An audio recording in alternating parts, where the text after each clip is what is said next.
Hello, today is Saturday, October 17th, and it's the 17th chapter of Acts. In the 17th chapter of Acts, we find ourselves and our heroes, Paul and Silas, located in Amphipolis. Amphipolis? Depends on how you want to pronounce it. I'm sure the PH is a F. And Amphipolis and Apollonia. Apollonia and Amphipolis. And going through those two places, they came to Thessalonica.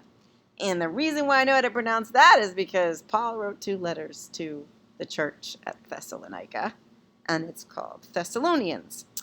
So he starts out in the synagogues. But we know this about Paul and Silas, that they are also reaching to beyond the Jews, beyond the synagogues. So they go first to the synagogue and witness there. And this was just one of the customary for Paul. Told them about the Messiah, argued with them about the scriptures, and then a great many devout Greeks joined them as well. Some of it mentions here the leading women.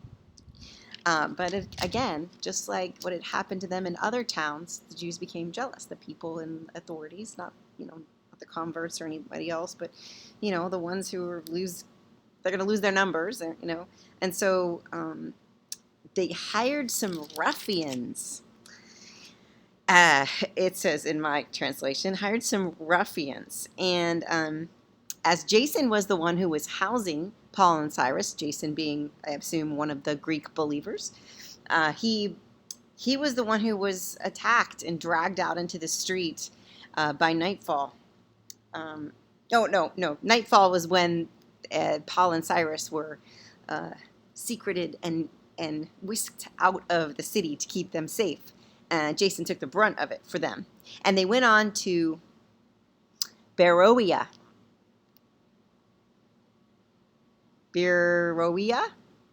maybe?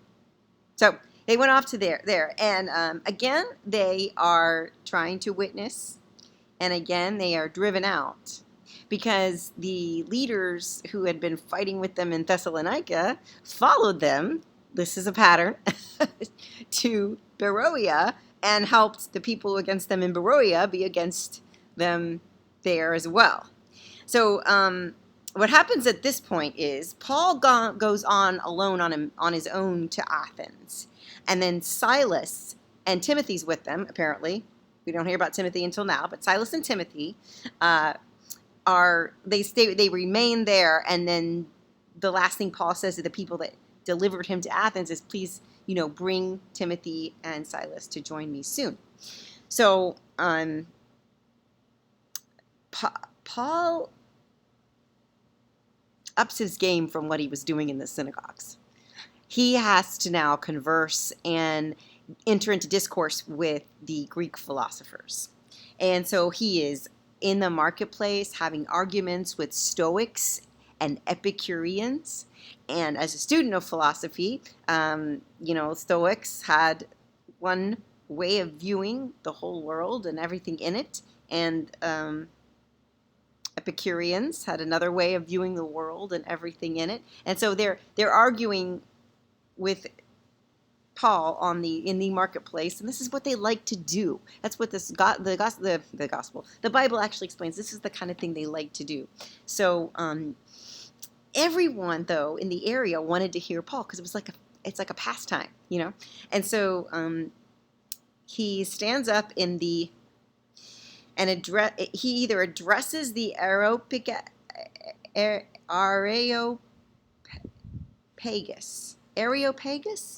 maybe. It's either a place or it's a body of people, and he's addressing either he's in this place talking, or it's a group of people. And it's another sermon of apologetics, but this time it's directed to a different audience, right? He appeals to what they already know, to what they already believe in. And he says, I know you know it's this way, but if you just understand that Jesus Christ is in this too, here. And so that's the heart of what apologetics means. So he appeals to the people what they already know, and he tells them the identity of the God that they call the unknown God. He says, no, this God is no longer unknown to you. This is the one true God who created the world, and he relates all those things back to them. And here in 1728, he's quoting Epimenides,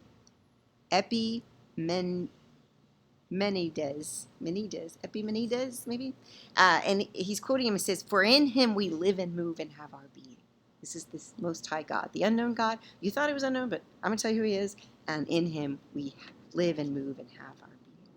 And I know that's one of those phrases that you would stitch onto a pillow or put on a frame and have it. And in him we live and move and have our being. Maybe it's on your business card if you're a pastor or a chaplain or something. So it's just one of those favorite phrases. So 1728, carry that with you. And then he starts talking about the resurrection, and he kind of loses them with that because they're like, what? What's the necessity of that? What is this all about? And so he kind of loses them with resurrection. But he has the conversation, and he picks up a couple believers, Dionysius and Damaris.